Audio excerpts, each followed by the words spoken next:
Mesdames et messieurs, cette journée marque le début d'un bon qualificatif dans le futur. Bienvenue dans le futur. En creux de cette conférence de presse, qu'il me plaise de vous inviter à être attentif compte tenu du caractère innovant de l'objet, suite à laquelle vous aurez l'occasion pour affiner votre compréhension à travers une lucane qui vous sera pleinement dévolue. Alors, on va commencer par la présentation. On va aller très rapidement pour ne pas perdre de temps. C'est vrai, c'est gros. Tout ce que vous allez voir, même si je vous expliquais, même si on vous expliquait que c'est la même chose qui s'est passée l'année passée, l'édition passée, c'est presque impossible de croire. Voilà. Il faut voir la chose, il faut vivre la chose pour voir la possibilité. Voilà. Ce que vous allez voir, c'est quelque chose, c'est un système. Et pourquoi j'appelle ça un système? Parce que c'est tout un ensemble d'opérations, voilà, qui créent ce que vous allez voir. L'année passée, bon, pas l'année passée, l'édition passée, le Tchétchèn 2022, Bassam, qui est arrivé en finale avec Adjamé, tout le monde a reçu leur récompense au temps donné, tout s'est bien passé, l'organisation, tout s'est bien passé. Pour une première édition, c'était vraiment une réussite et je tiens encore à remercier tous ceux qui ont participé à la réussite de cette édition. Mais vous savez, il faut toujours avancer dans la vie. On ne peut pas faire les mêmes choses à chaque fois.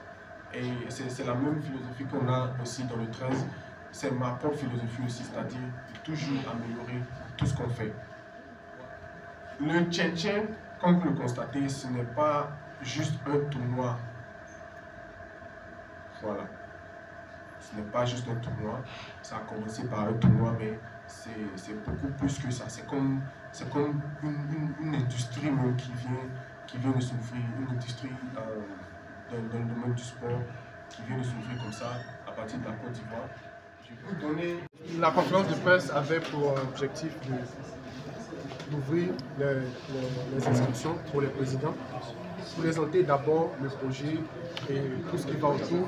En plus de cela, ouvrir aussi des recrutements pour tous ceux qui aimeraient travailler dans l'organisation.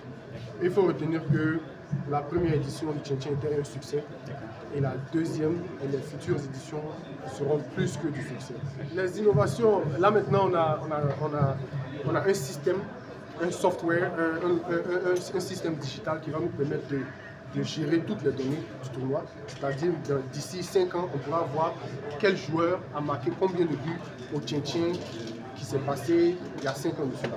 Et en plus de cela, les recruteurs pourront se baser sur ces données-là pour faire les recrutements, pour signer des joueurs, pour faire voyager les joueurs, tout ça. Et je crois que d'après mes recherches, c'est la première fois qu'une compétition sportive ait un système software de ce niveau-là. Nous allons contrôler tout dans les moindres détails. Voilà. Et comme je le disais, avec ce qui s'est passé l'année dernière, ça a vraiment sali notre travail.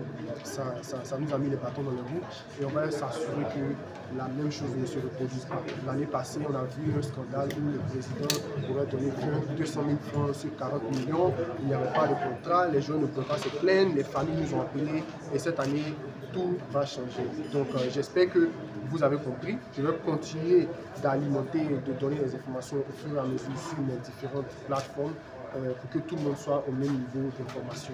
Mais il faut retenir que ce n'est pas du bénévolat, ce n'est pas un cadeau que je suis venu faire, c'est un système que j'ai mis en place. Tout le monde pourra se servir, les plus intelligents pourront se servir le plus. D'accord, terminer avec ça, la cagnotte. La cagnotte, je ne pense pas qu'on aura une cagnotte fixe. La cagnotte va continuer de grimper.